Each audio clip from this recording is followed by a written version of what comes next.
오늘 또 이제 황당했던 뉴스 중에 하나가 분명히 김문수 캠프에서 어떻게 발표했냐. 홍준표 전 시장이 5월 10일에 출국해서 미국에 머물 계획을 바꿔서 우리 캠프의 상임선대위원장이 되기로 했다라고 공표를 했는데 맞아요. 방금 전에 홍준표 전 시장이 바뀌었네. 거절한다. 내일 미국 간다 이랬는데 이게 정치 문법상 또 한 번 코미디 아닙니까? 말이 되는 겁니까 변호사님? 그러니까 개판된 거지. 개판된 거야 지금 상의도 보니까 안 하고 그냥 발표를 했다는 막 거예요? 지르는 거야. 네. 아니 수용했다고 김 의원님 말했어요. 모르세요. 수용했다고. 그러니까, 네. 그러니까 내부 제야 사전에. 상임 선대위원장 제안을 했고 네. 김문수 후보 측이 상상하다 그 이상이 되고 있습니다. 그러니까. 밝히기로는 야. 그 제안을 수용했다 이렇게 밝혔어요. 이 완전히 근데 누가 그 얘기를 초현실주의네. 한 거야 대체. 그러니까 이해가 안 이런 돼. 상황인데 야 정말로 도대체 이 공당이라는 거고 김문수 후보 어쨌든 간에 국힘의 대선 후보고 아무리 이제 상황적으로 곤궁한 상황이라고 할지라도 적어도 캠프에서 사람을 영입하는 문제에 대해서는 이렇게 불신을 주게 되면은 그 네. 캠프에서 하는 말을 기자들이 국민들이 누가 믿겠습니까 이게. 그렇죠. 진짜 공당이 아니라 봉숭아 학당이지. 봉숭아 그러네. 봉숭아 학당이 정답인데 아니 왜냐하면 우리가 왜 이걸 예민하게 생각했냐면은 일종의 이제 친윤 지도부가 김문수 후보를 끌어내리고 자신이 컨트롤하기 쉬운 한덕수 후보를 갖다 앉히려고 했던 거잖아요. 그 뒤에 뭐 윤석열 전 대통령이라는 사람이 있을 거라는 거 우리가 충분히 짐작 가능한 거고. 근데 홍준표 후보는 어찌 보면 윤석열 대통령하고 가까웠던 사람이잖아요.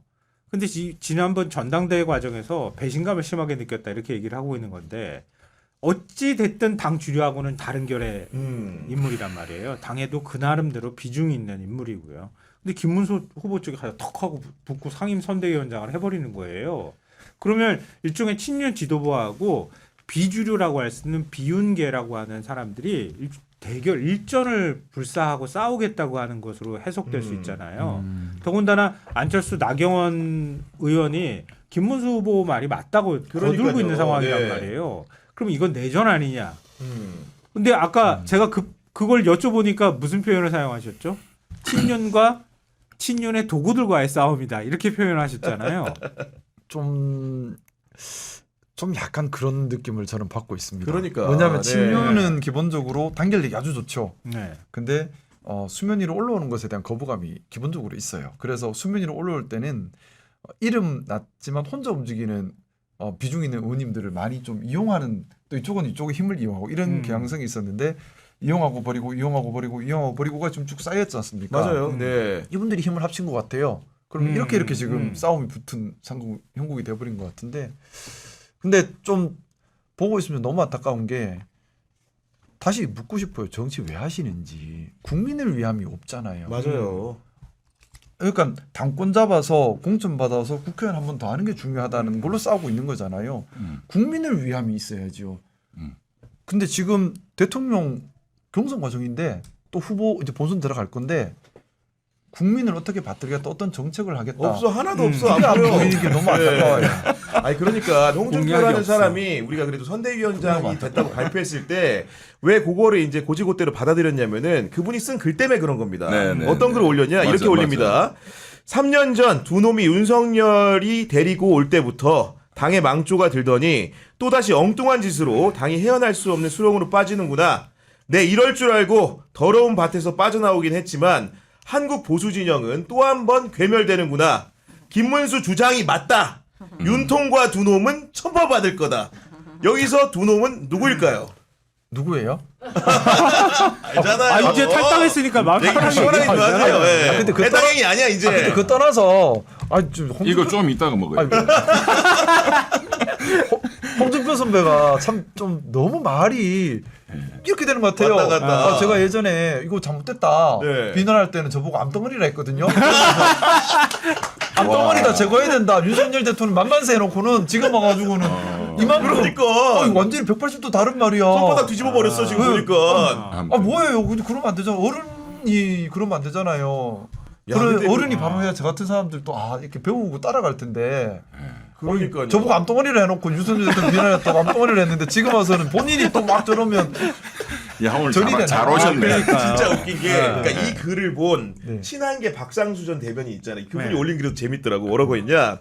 박근혜 대통령 탈당시키려고 탈당했던 두 놈 중 한 명을 당무 우선권으로 복당시켜준 분은 홍준표 후보님이십니다. 정우택의 반대를 뚫고 홍준표가 권성동을 복당시키고 홍준표의 반대를 뚫고 권성동이 윤석열을 데려오고 네. 윤석열과 권성동 그리고 권성동의 영혼의 단짝 권영세가 힘을 합쳐 보수 진영을 괴멸시켰다고 말하는 홍준표 후보님을 보니 뒤늦게 이 더러운 밭에 발을 들인 후배는 할 말이 없습니다. 이런 얘기하는 거야. 정치가 얼마나 코미디입니까? 이 얘기 들으니까. 그러니까. 그런데 저는 사실은 뭐 크게 충격적이지는 않거든요. 왜냐하면 MB 때부터 제가 현실적으로 현실 정치를 구경한 게 맞았죠. 2007년 이명박 그 당선 네. 때부터 지금까지 국민의힘 계열 정당이 우리 훌륭하신 김 의원님 말씀하신 뭐 국민을 위하고 네. 어떤 이런 가치를 지향하는 정당이라고 생각해 본 적이 한 번도 없어요. 그냥 다 줄 서고 해서 해먹는 거, 자리 챙기 먹는 거, 그 이익 집단들의 그냥 장사꾼들 모임 비슷해. 장사하시는 분들한테 죄송한데 네. 이 여기는 이익 집단의 모임이지 절대로 가치 지향적인 그런 공적 어떤 정당이 아니다라고 저는 여태까지 하도 봐가지고 그냥 반복되는 건데 근데 야 너무 좀 극적이네요 멘트가 막 천벌 받는다는데 그러니까. 우리 김 의원님한테 암덩어리라고 했어. 암덩어리라고. 진짜 나쁜 사람이네. 그래서 제거됐습니다. 맞아. 그러니까 해먹어야 되는데 이런 말하면 암덩어리지. 야, 근데 이제 어디까지 진짜 아까도 설명드렸지만 어디까지 내려올 수 있을까? 정말로 이게 국민의 선택을 받아야 되는 날이 25일밖에 안 남았어요. 근데 지금 후보도 못 정해져? 근데 후보였던 사람 반발하죠? 그러니까 이렇게 가는 거예요. 지금 김문수 후보는 못 흔들 것 같아요. 지금 여론조사 공표 금지도 해버렸고 만약에 뭐 가처분 받아들여 준다 그러면은 뭐 언제까지 계속 법적으로 싸울 거예요. 그러니까 김문수 후보는 그냥 국민의 후보로 나가는 거예요. 아무도 안 도와줘.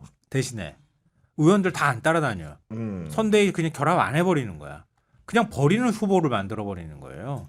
이게 더 사실은 참담한 일인데 아마 그럴 가능성이 있어 보여요. 그래요? 근데- 어떻게든 한 자리 더 차지하려고 수그리고 들어오는 사람들이 있지 않을까요? 일부는 있을 수 있겠지만 친윤 지도부부터 시작해가지고 그 주류라고 하는 국회의원들은 그냥 포기해버리는 거지. 그러니까. 이러면은 이두 분은 정말- 이렇게 굽힐 가능성은 없나요? 쌍권이요? 네, 이 두 분이 이제 기조가 바뀌어서 전 진짜 궁금한 게 김문수 후보에게 이제 다시 가가지고 아, 예. 절대 그럴 일 좀 없어. 그만둬야겠지. 절대. 어차피 25일 후에 대참패할 사람인데 맞아요. 어차피 참패하면 나가야 집에 돼. 가야 돼. 일찍 가는 거지. 그냥 그러면 집에. 이제 여기서는 당권 투쟁이지. 어쨌든 책임지기는 싫어하는 사람들이거든요. 대선 지면은 책임져야 되거든. 지금 지도부를 하고 다 뭔가를 하면 그러니까 미리 그 패배 책임을 안 지기 위해서라도 내려놔 버려요. 아니 근데 이런 상황들 보다 보니까 한덕수 후보가 제가 보기에는 오래 갈 것도 없을 것 같아요. 오늘 저녁 때 후보 발표할 것 사퇴하겠다 이럴 것 같아. 왜냐면 여론조사 공표도 못 하는데 뭘로 판단해 자기 그렇죠. 후보가 돼. 그렇지 않습니까 지금? 그럴 의원님? 것 같습니다. 그죠? 예. 아 국민의힘 지도부가 알아서 할 겁니다. 알아서 만들어 줄 겁니다. 근데 어제 정말 그 사랑제에서 얘기 나누는 장면 생중계하는 거는 참 아니 이게 원래 단일화라는 게 원래 사실은 뒤에 이제 백에서 하는 얘기들이 많잖아요 원래. 그렇지. 왜냐면 서로 이제 어떻게 할 건 누굴 쓸 건지 이런 문제들을 정말 오밀조밀하게 얘기해도 모자랄 판인데 아예 대놓고 이제 그것도 정말 품격 없는 내용으로. 저는 그 사진 보고 협상의 달인이라고 하지 않았나요? 그렇네. 한덕수 협상의 달인인 줄 알았는데. 저는 그 사진 보고 딱 떠오른 장면이 네. 대부 영화 있잖아요. 영화 대부. 그거 보면 전쟁 나면은 이쪽 돈꼴레오네하고 저쪽하고 이 만나서 해결하잖아요. 네. 근데 거기는 해결은 해. 딱 조폭에 모인 느낌.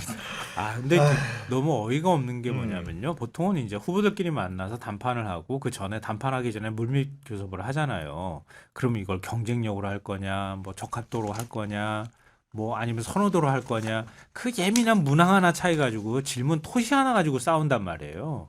그렇게 해서 먼저 우리한테 그리고 또 조사 시간을 언제로 할 거냐부터 조사 방법 몇 개 여론조사한테 맡길 거냐. 다 그거 가지고 그거 하나 가지고 맞아요. 그게 단일화에 지지고 영향을 하는 미친단 건데. 말이에요.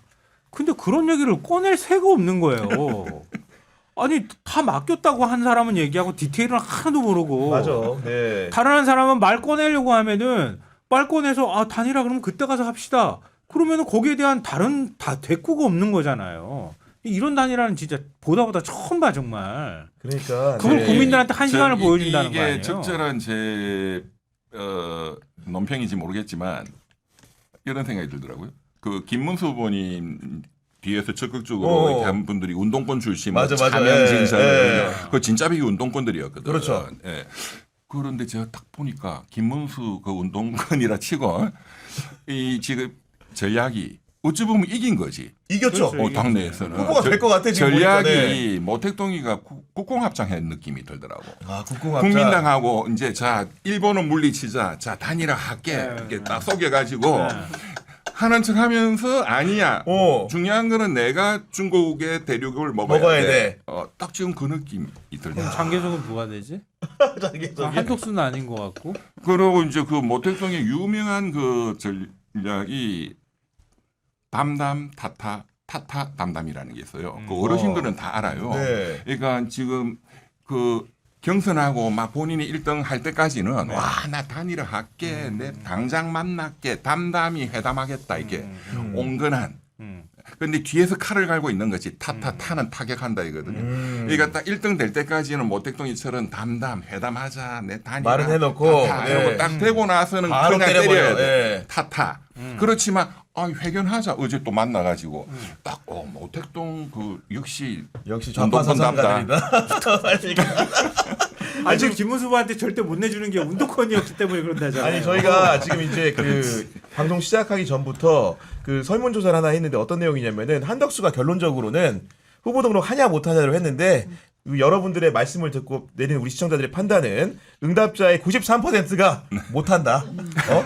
7%만 한다. 이렇게 답변해 주셨다는 점 전해드립니다. 드디어 이제 그 법원 포토라인에 윤석열이 서게 됐습니다. 서울 고등법원에서 지하 통로 이용을 불허하겠다. 네. 이렇게 판단을 했는데 변호사님 네. 법원이 좀 이제 대세 추종적으로 바뀐 거라고 봐야 됩니까 이게? 그 판사들 겁이 많으니까 그냥 대세에 무조건 쫓아갑니다. 네. 이제 그 이미 베린 몸은 뭐 대법원장이라든가 네. 이런 분들도 눈치 보면서 이제 쫓아가겠지. 네. 왜냐하면 지금 이번에 하여간 희대의 난 때문에 희대의 난, 네. 정말 희대의 사건 때문에 그 참 어떻게 보면 대한민국도 법원 개혁에 엄청난 역할을 해주신 맞아요. 거예요. 네. 왜냐하면 법원을 손대는 건 굉장히 어렵거든요. 그렇죠. 예. 근데 이번에 이제 사실은 거의 국민들이 합의된 게 대법관도 늘려야 된다. 늘리자.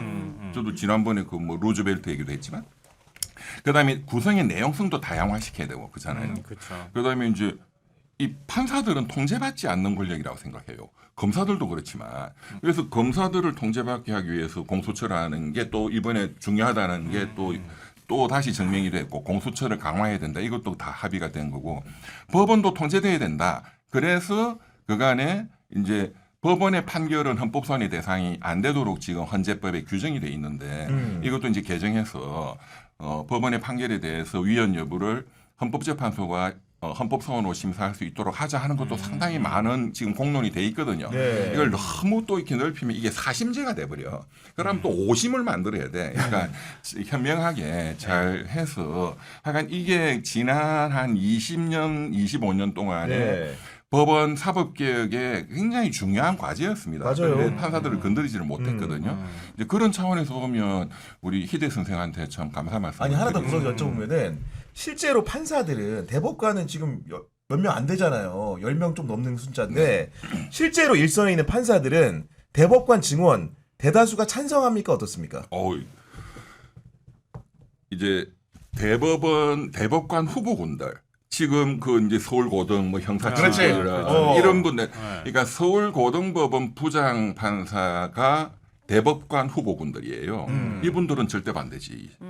내가 대법관 될 건데 이거를 왕창 들이면 나만 돼야 되는데 가치가 없어지잖아요. 아. 이게 왜 중요하냐면 다 돈입니다. 결국은 결론적으로는 대법관이 지금 10명이다. 대법관을 달고 나오면 벌 수 있는 돈이 엄청난데 도장값이 기본 5천만 원이에요. 대법관 이름 적힌 도장 하나 찍는 것만으로도 대법원에 올라가면 이제 이번에 보셨지만 사건이 너무 많잖아요. 네. 이게 사실 재판 연구관들이 다 하는 거거든요. 보지도 않아 솔직히. 그리고 네. 사실상 한 70%의 사건은 아예 안 보고 심리 불속행 기각 때려버려요. 그러니까요. 근데 심리 불속행 기각 이거를 넘어서는 게 중요하거든. 의뢰인한테는. 그런데 대법관 출신의 도장이 찍혀 있으면 그걸 넘어서. 문턱을 넘어서 한번 판단은 받아볼 수 있다. 네. 그러니까 여직원 비서한테 이제 로펌으로 오면 대법관 출신이 근데 비서한테 도장을 맡겨놓고 야 네가 찍어라 하면 5천만 원이에요. 그럼 대법관 끝나고 변호사나 이런 걸 못하게 개업- 법으로 하면 어때요? 그 할 수는 있죠.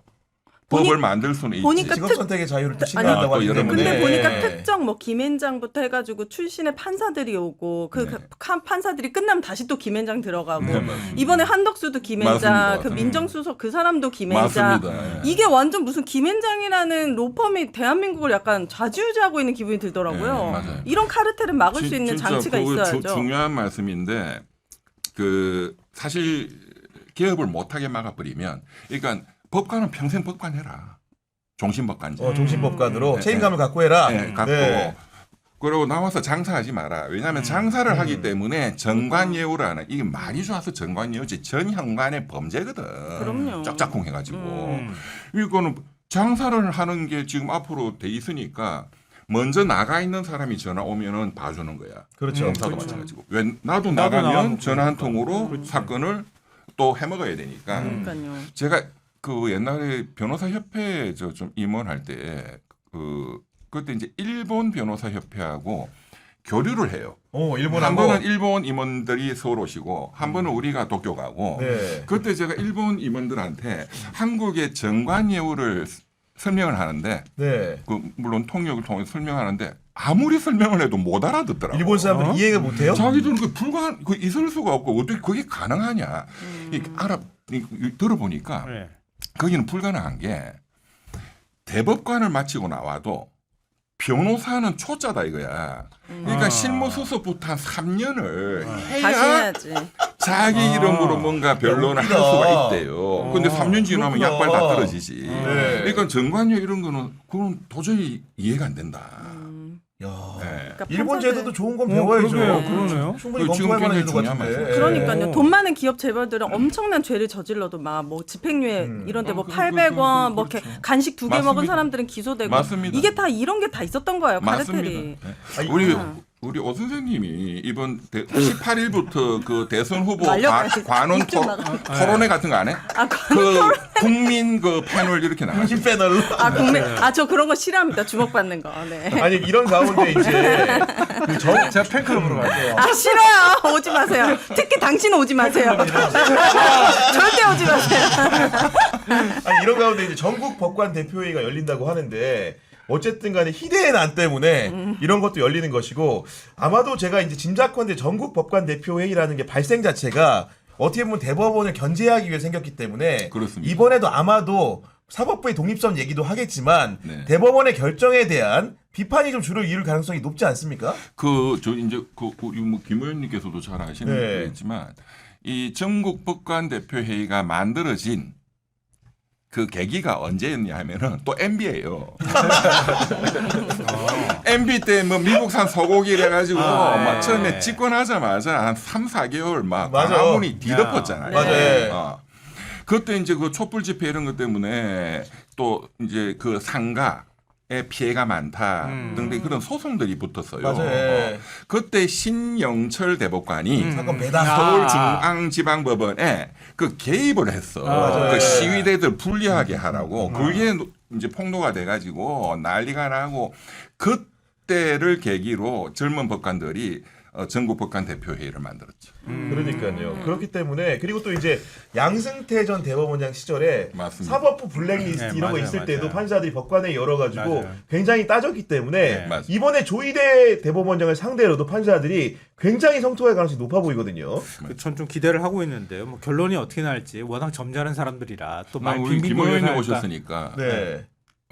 또 김 의원님 좀 많이 오늘 물어봐야 되잖아요. 거의 끝날 시간이라 기한 그래. 이번에 그 지금 네. 다음 주에 14일 날 이제 국회 청문회 해가지고 지금 그 김앤장의 서석호 변호사님도 그렇지만 그 대법원장부터 이번에 그 10명 대법관을 청문회 다 불렀거든요. 첫째 거기에 대해서 동의하시는지, 둘째 탄핵을 시킨다면 저는 대법원장 한 명은 탄핵시켜야 된다고 생각하는데 그 부분에 대해서 한번 짧게 한 번만. 저 생각은 그렇습니다. 지금 대선 국면이잖아요. 그리고 어쨌든 사법부가 지금 현재 더 이상 개입을 하지는 않고 있습니다. 그렇죠. 네. 지금은 저 바람은 대선 국면에 맞게 정책에 국민들의 관심이 집중되도록 조금 뒤로 미루는 건 어떨까라는 생각을 해봅니다. 역시 왜냐하면 보수시네. 불필요한 분쟁이 커져버리면 우리가 정말 집중해야 할 그렇죠. 그런 부분 정책에 맞죠. 대한 집중이 희석돼 버릴까봐 저는 그게 좀 우려되고요. 모든 일에는 작용 반작용이 있잖아요. 그래서 모르겠습니다. 지금 저희가 정말 중요한 것은 국가적으로 수행해야 될 시급하고 중대한 과제 해결을 지금 대선 때 이 논의의 장이 열려야 되는데 아직도 맞아요. 열리지 않았어요. 맞아요. 아직도 우리 국민들께서 이번 대통령이 무엇을 해야 하는가에 대한 국민적 동의가 형성이 안 되고 있거든요. 맞습니다. 저는 여기에 좀 더 집중을 하기를 어. 좀 바라는 네, 생각입니다.